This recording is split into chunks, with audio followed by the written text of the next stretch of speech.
Hello everyone. आज हम देखेंगे 15 जुलाई का न्यूज़ और उससे रिलेटेड क्वेश्चंस।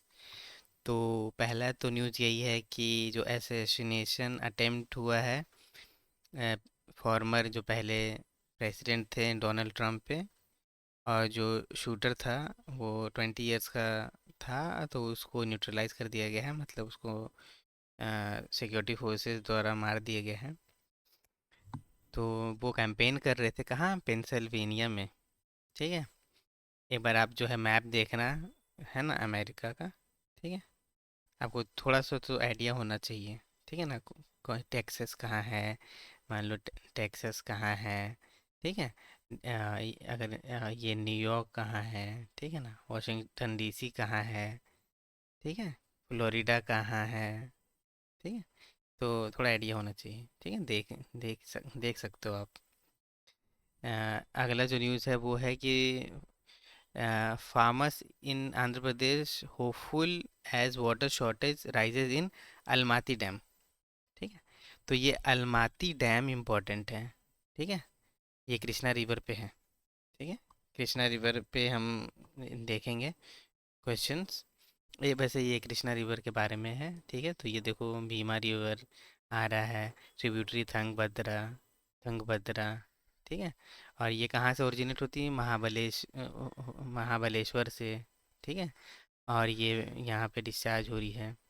ठीक है, नागार्जुन सागर डैम भी है, कृष्णा रिवर पे ही है। ठीक है, चलिए देखते हैं आगे हम लोग इसके बारे में। कृष्णा रिवर के मेन ट्रिब्यूटरी देखो, आप याद रखो जो जो इम्पोर्टेंट है।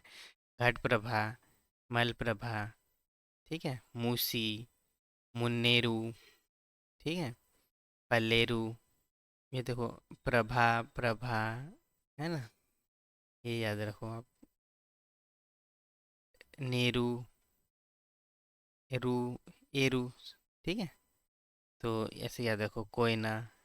ठीक है, थंगभद्रा, और हाइड्रो इलेक्ट्रिक प्रोजेक्ट जो है, जो आपको पता है, नागार्जुन सागर डैम। ठीक है, सराई सलम डैम और अलमाती डैम, है ना। आपने तो पढ़ ही लिया, अलमाती डैम को लाल बहादुर शास्त्री रिजर्वायर भी बोलते हैं ना। ठीक है, तो ये याद रखो आप। ठीक है, एक क्वेश्चन देखते हैं हम लोग साउथ इंडिया के रिवर्स के ऊपर, ऊपर से नीचे। ठीक है, नॉर्थ टू साउथ कौन कौन से रिवर जो है करेक्ट ऑर्डर है। ठीक है, चलो आप आंसर करना। ठीक है, तो मैं बताता हूँ। पहला है गोदावरी। ठीक है, दूसरा है कृष्णा। ठीक है, तीसरा है पेन्नार। ठीक है, और चौथा है कावेरी। चौथा है कावेरी। ठीक है,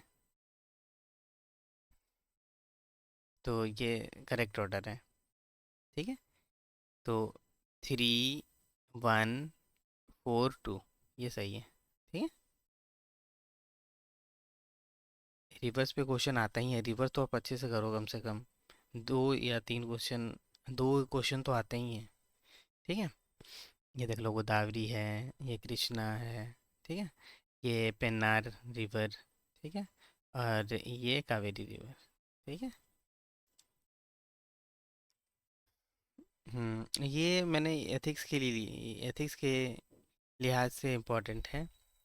search on for Kerala sanitation worker who went missing in canal. तो आप देख रहे हो आदमी की कितनी जो है ज़रूरतें हैं, और वो जरूर उन्हीं ज़रूरतों को पूरा करने के लिए वो कैसे कैसे जगह पे वो काम करने के लिए, या फैमिली या अपने आप को सस्टेन करने के लिए, ज़िंदा रखने के लिए काम करता है। तो आपको, है ना, इन्हीं सब लोगों के लिए काम करना, इन्हीं सब लोगों के लिए बनना है ना। ज़िंदगी में देखिए आप, बहुत लोग आके बहुत लोग चले गए हैं, है ना, और पर बहुत कम लोगों को हम याद रखते हैं, है ना। ये ज़िंदगी बहुत छोटा है। ठीक है, एवरेज आपको पता है, एवरेज जो लाइफ एक्सपेक्टेंसी है भारत में 70 साल की है ना। तो आप 70 साल में आप अनजाने जाने में आप 20-22 साल के, तो आप 24 साल के, 25 साल के तो आप हो जाते हो, पता भी नहीं चलता, है ना। तो ये बहुत छोटा सा ज़िंदगी है, कुछ अच्छा करने के लिए, है ना? अपनी फैमिली के लिए, दूसरों के लिए, है ना? और शांति से अपना लाइफ जीने के लिए, है ना? आपको किसी का मदद करो आप, कोई आपके बारे में पूछे, है ना? वरना लोग एक दूसरे को पूछते भी नहीं है। बहुत कम लोग हैं जिनको ना कोई पूछता है, ढूंढता है एक्चुअली। सही बात है, ढूंढता है। जब वो आता है, जब वो उसके बारे में सोचता है बात करने के लिए, ठीक है? ऐसा आदमी बनने के लिए जो है ये, बस मैंने ये कट आउट डाला था। एथिक्स में भी आप लिखो, ठीक है? नेक्स्ट जो न्यूज़ है ना, which topic are India's researcher publishing on. कौन कौन सा टॉपिक है जो रिसर्चर पब्लिश कर रहे हैं इंडिया में, है ना? पब्लिश, आपको पता है, पब्लिश पब्लिश तो जर्नल्स, साइंस जर्नल्स तो बहुत हैं, पर हो क्या रहा है पब्लिश, ठीक है ना? ये बहुत इंपॉर्टेंट मेरे को आर्टिकल लगा, बहुत ज़रूरी भी है, ठीक है? पहला देखो आप, ठीक है ना?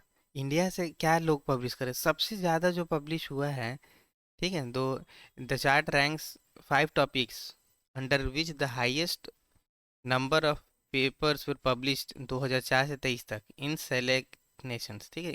देखो आप, सबसे ज़्यादा जो रिसर्च इंडिया में जो पब्लिश हो रहा है ना, वो हो रहा है नैनो टेक्नोलॉजी में, ठीक है? नैनो फ्लूइड्स में। और नैनो मिशन तो 2007 में ही, 2007 से चालू किया गया है, ठीक है? तो यहाँ देखो लिखा हुआ है, Indian government launch nano mission 2007, ठीक है ना? सोचो, नैनो फ्लूइड्स के बारे में, wireless wireless sensor network, nano silver nano particles जो है ना, डिजीज क्योर करने में, एंटीबैक्टीरियल इसमें काम आते हैं। फिर कोरोना वायरस, और फिर जिंक ऑक्साइड के नैनो पार्टिकल्स, है ना? कैसे कैसे बेनिफिट करते हैं, ठीक है ना?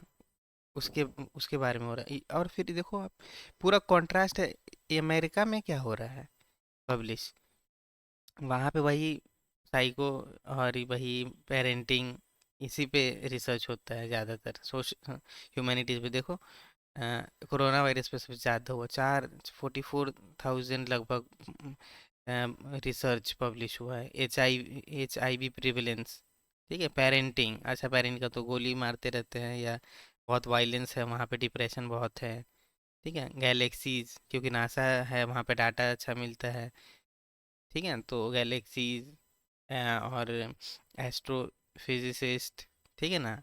एस्ट्रोनॉमी, यही सारी चीज़ें। और पीडी, ठीक है? PD1, ठीक है? तो और देखो चाइना में क्या सबसे ज़्यादा रिसर्च कर रहे हैं, सुपर कंडक्टर्स पे, फोटो कैटालाइसिस पे। सोचो, सुपर कंडक्टर्स जो, जिसे जो बैटरी चार्ज जिसे करते हो अभी ईवी में, और भी बहुत सारे इलेक्ट्रॉनिक्स में काम आता है सुपर कंडक्टर, है ना? आपको पता होगा, ये वही पावर बैंक समझ लो, ठीक है ना? तो सुपर कंडक्टर देखो, फोटो कैटालाइसिस से, फोटो कैटालाइसिस कहाँ काम आता है ना? सोलर पैनल में, लाइट से एनर्जी या रिएक्शन कराने में, है? डीप लर्निंग इसमें एआई, ठीक है? ऑक्सीजन रिडक्शन रिएक्शन, ठीक है? और मेटल ऑर्गेनिक फ्रेमवर्क्स, देखो लो, सारा का सारा रिसर्च साइंस में ही हो रहा है। कितना कॉन्ट्रास्ट है, कितना चेंजेस है ना? The rank, the 5 topic under which the highest number of papers publish 2019 से लेके 23 तक, ठीक है? इंडिया में देखो, 5 टॉपिक्स, वही कोरोना वायरस देखो, सेम ही, नैनो फ्लूइड्स, ठीक है? Silver nano particles, photo catalysis, deep learning, चलो इंडिया में भी कुछ ट्रेंड आ गया है ना? यहाँ पर यूएस में देखो आप, कोरोना वायरस, डीप लर्निंग। और पीडी जो होता है ना, पीडी होता है जो सेल का जो डेथ होता है, ठीक है ना? जो डिजीज में काम आता है ना, बहुत क्रोनिक डिजीज में, कार्सोजेनिक डिजीज में, ठीक है? HIV का देखो, prevalence and prophylaxis, gut microbiota, ठीक है ना? वहाँ इतना मैदा, वो इतना मैदा खाते हैं, बर्गर स्टेक ये सब अनहेल्दी खाना, तो उसके लिए गट माइक्रोबायोटा का वहाँ जाता है। चाइना में देखो, डीप लर्निंग अभी भी चल रहा है, super conductors, photo catalysis, oxygen reduction जो है रिएक्शन, INCRNA, है ना? कितना कितना डेवलप्ड है ना? आप रिसर्च पेपर के पब्लिश होने से देख सकते हो कि प्रायोरिटी क्या है उस देश का, है ना? चलो आगे देखते हैं। हाँ, कांग्रेस सेज कोऑपरेट। हाँ, ये बहुत अजीब सा ये बात सामने आपको पता है ना? डायरेक्ट टैक्सेस में सबसे ज़्यादा जो टैक्स कलेक्ट होता है, जो अभी तक आपने पढ़ा होगा, वो पढ़ा होगा कॉरपोरेट टैक्स का, है ना? Corporate tax. पर देख रहे हो आप कि इनकम टैक्स कॉरपोरेट टैक्स को सरपास कर दिया है ना? देखो, ये personal income tax 3,46,000 approx collect हुआ, और कॉरपोरेट टैक्स 2,10,000। इतना कम, है ना? तो ये बोल रही है ना कि ये सरकार जो है ना टैक्स बेनिफिट दे रही है बड़े बड़े कॉरपोरेट्स को, और गरीबों से पैसा ले रही है, मिडिल क्लास को परेशान कर रही है। तो अब देखो, क्योंकि देखो लगभग 7 लाख जो है 7 लाख से ज़्यादा लोग जो बिलियनर है, करोड़पति मिलियनर लोग हैं, है ना? वो वो इन भारत छोड़ के दूसरा देश का नागरिकता ले चुके हैं, है ना? बाहर दूसरा देश का नागरिकता ले चुके हैं। तो क्यों छोड़ के जा रहे हैं बिजनेसमैन लोग? क्योंकि टैक्स इतना जो है, टैक्स जो देते हो आप, ठीक है ना, उसके प्रोपोर्शनल में आपको सर्विस भी तो मिलनी चाहिए। वो मिलेगा नहीं तो उनको जो है टैक्स बचाने के लिए वो बाहर चले जाते हैं, तो ये अच्छी बात नहीं है ना? तो वो सरकार को एक्शन लेना चाहिए। वैसे आप आपके लिए इम्पोर्टेंट क्या है? आप ये दो डाटा याद रखो आप, है ना? कोई भी पूछे, कोई भी मेंस में ऐसे में लिखना हो, मेंस में लिखना हो, है ना, याद रहेगा आपको। ठीक है। नेक्स्ट जो है जुरिस्डिक्शन ऑफ द सीबीआई। आपको पता है सीबीआई तो है Delhi special police info establishment act 1946 से चलता है, ठीक है? और इसका सेक्शन 5 कहता है ना कि सेंटर से आपको जो है परमिशन लेना पड़ता है केसेस फाइल करने के लिए। और फिर जो सेंटर के जो वकील हैं वो सुप्रीम कोर्ट में क्या कहते हैं कि सेंटर का तो कोई रोल ही नहीं है, वो सीबीआई इंडिपेंडेंट बॉडी है। सीबीआई इंडिपेंडेंट बॉडी है, ऐसे कहते हैं, ठीक है? और पूरा इशू है सेक्शन 6 का, जो ये कहती है कि स्टेट में आपको स्टेट गवर्नमेंट से केस फाइल करने के लिए स्टेट गवर्नमेंट का कंसेंट चाहिए। और कंसेंट तो वेस्ट बंगाल ने 2018 से नहीं दिया है, तो फिर केसेस कैसे हो रहे हैं? तो इस पे बात आ रही है। तो अब देखो कितना ट्रेजिक रिस्पॉन्स है, देखो। आप देखो, याद रखो आप आर्टिकल 3 1, सॉरी 131, ठीक है? ये याद रखो आप, ये क्या कहती है ना कि ये दो डिस्प्यूट्स के बारे में कहती है, सेंटर और स्टेट्स का डिस्प्यूट हो, ठीक है, या दो स्टेट्स का डिस्प्यूट हो, ठीक है? तो ये जो तुषार मेहता हैं, जो सॉलिसिटर जनरल जो Indian government, sorry union government के, वो क्या कहते हैं कि सीबीआई हम हमें क्यों पार्टी बनाया है? हम तो सीबीआई नहीं है, ठीक है? सीबीआई तो जो है ऑटोनोमस बॉडी है, वो तो इंडिपेंडेंट एजेंसी है, ठीक है?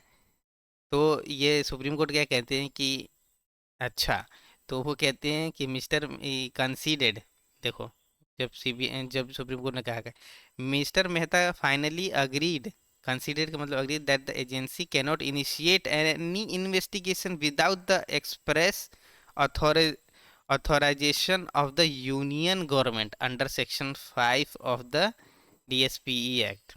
अब देखो कितना कॉन्ट्रास्ट हो, कितना कितना गलत या कितना सही जो है जो रहते हैं एडवोकेट हैं, वो कितना बोलते हैं, देखो आप, है ना? तो आप ये याद रखो कि ये आर्टिकल 131 के तहत ही तुषार मेहता कह रहे थे ना कि जो है ना कि हमें पार्टी होना चाहिए। तो मैं तो, हम जो यूनियन गवर्नमेंट हो तो पार्टी ही नहीं है सूट में। देखो ये क्या करें, it is the CBI which has registered the case in question. CBI ने रजिस्टर किया है, इसमें हम क्या करें union government? But the CBI is not a defendant in this suit. CBI को डिफेंडेंट नहीं बनाया है, हमें क्यों, हम पे क्यों केस कर दिया है? And it can not be made one as the CBI is not a state. और अब बोलते हैं कि सीबीआई को भी आप केस नहीं कर सकते क्योंकि सीबीआई स्टेट नहीं है, आर्टिकल 131 में, ठीक है? स्टेट का डेफिनेशन में नहीं आता है आर्टिकल 131 के, ठीक है? तो देखो ये जो कितना मतलब अजीब सा बात है, ठीक है, तो अल्टीमेटली जो सुप्रीम कोर्ट ने कह दिया कि आपने जो सेक्शन 5 में ऑथराइजेशन देते हो तो मतलब आप ही हो, तो फिर अब केस चलेगा। ठीक है, बस यही था। Only to take oath as P in Nepal PM today. Fourth time पे जो है ना, केपी शर्मा ओली जो है वो बन रहे हैं प्राइम मिनिस्टर नेपाल के। ठीक है, तो ये 15 जुलाई को, मतलब आज के दिन ही इनका पहला दिन है। ठीक है, देख लो आप, इन ऑफिस इन 15 जुलाई। ठीक है, कोलिजन गवर्नमेंट थी नेपाल में। ठीक है ना, कम्युनिस्ट पार्टी की और वहाँ की पार्टी की। ठीक है, मैं पूरा, अगर आप चाहो तो मैं पूरा एक्सप्लेन कर दूं। इतना सारा इलेक्शन चल रहा है, फ्रांस का इलेक्शन चल रहा है, नेपाल का इलेक्शन चल रहा है ना। तो और ये ईरान का भी इलेक्शन चल रहा था। आप चाहो तो, आप अगर पॉलिटिकल सिस्टम समझना चाहते हो इन सारे कंट्रीज़ का, तो आप मुझे कमेंट करना, मैं वीडियोस बना दूंगा। ठीक है, और बहुत फैसिनेटिंग एक picture James Webb space telescope से, बहुत बहुत फैसिनेटिंग लगता है। देखो आप, कितने से कितना बड़ा है ये यूनिवर्स। यूनिवर्स के बाहर भी यूनिवर्स है, सोचो। यूनिवर्स जो है, हम लोग ब्रह्मांड जिसको कहते हैं, उसकी वो भी सिर्फ एक बालू के जो है कण जितना है, सोचो अब। फिर उसी यूनिवर्स में हम, एक यूनिवर्स में हम रहते हैं। हजारों करोड़ों गैलेक्सीज हैं उसमें, अरबों खरबों। और उसी गैलेक्सी में एक छोटा सा सोलर सिस्टम, और उसी सोलर सिस्टम में एक छोटा सा बालू के कण से भी तुम छोटा एकदम, है ना, नैनो पार्टिकल जितना है। नैनो पार्टिकल जितना। आप बताओ, एक प्लेनेट है अर्थ, उसके अंदर हम लोग रहते हैं, करोड़ों अरबों के पॉपुलेशन में एक, और फिर भी हम लोग इतना जो स्ट्रेस, अपना इतना दुखी या इतना जो भी कुछ रहते हैं। तो ऐसा नहीं, इंजॉय करो यार, छोटा सा जिंदगी है, एकदम आराम से पढ़ो। ठीक है, मदद करो किसी की। हाँ, ये सॉरी, ये ना, ये क्या दिखा रहा है, दो गैलेक्सी आपस में मर्ज कर रही हैं, मतलब इंटरेक्ट कर रही हैं। अब होगा कि करोड़ों सालों बाद ये होगा कि ये एक हो जाएंगे, कोई एक ही रहेगा, या तो दोनों नहीं रहेंगे। अब प्रोबेबिलिटी भी डिपेंड करता है। ठीक है, तो आज के लिए थैंक यू एवरीवन। और अगर आपको वीडियो पसंद आए तो प्लीज़ लाइक करिएगा, शेयर करिएगा और सब्सक्राइब करिएगा। मैं डेली अपलोड करता हूँ जो है एनालिसिस, और मैं आगे के चैप्टर्स भी जो है अपलोड करने वाला हूँ। ठीक है, वैल्यू एडिशन के। आपने पॉलिटी के तो देख लिया होगा, है ना, पॉलिटी का वीडियोस देख लिया होगा क्या, पर वो क्या पूरा है? वो काट के बताते हैं या पूरा जानकारी नहीं देते हैं। ठीक है, तो मैं ना वैल्यू एडिशन ले आऊँगा मैं हर एक चैप्टर के लिए। ठीक है ना, आप थोड़ा बेटर अंडरस्टैंड करो, है ना।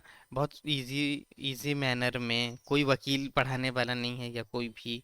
ठीक है, मैं बहुत दो मतलब एज अ फ्रेंडलीनेस के साथ ही पढ़ाऊँगा। ठीक है, जैसे दोस्त यार बात करते हैं। ठीक है, तो थैंक यू, मिलते हैं कल।